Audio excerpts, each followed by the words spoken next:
So this is how you can use Wise. I'm going to teach you every single thing about Wise, so I'm going to go ahead and open up the app, and here we are.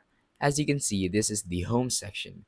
This is the default section that you're going to open up to, and as you can see, there are three main buttons at the top. There's send, add money, and request. So the send one is quite obvious.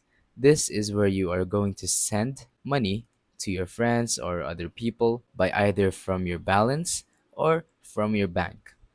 And now I'm gonna go back and teach you the other buttons.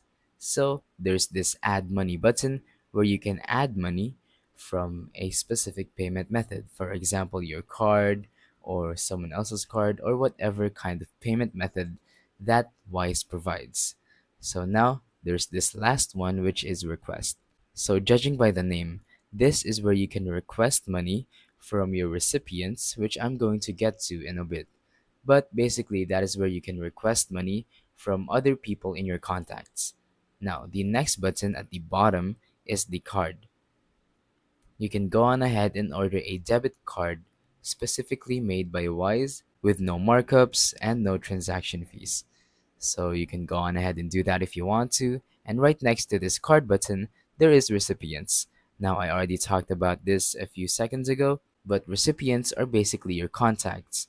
This is where you can add money to certain people or send money to certain people or request money even. Basically, this is just your friends list for your bank.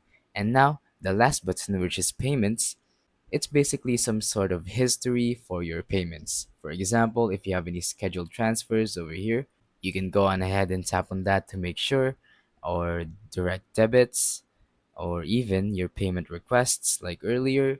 And at the bottom, you have your payment tools, your Wise tag, your auto conversions, and whatnot. So that's pretty much how you can use Wise. Thank you for watching. Don't forget to leave a like, subscribe, and let us know in the comments down below if the tutorial worked or if you have any questions. Thank you and goodbye.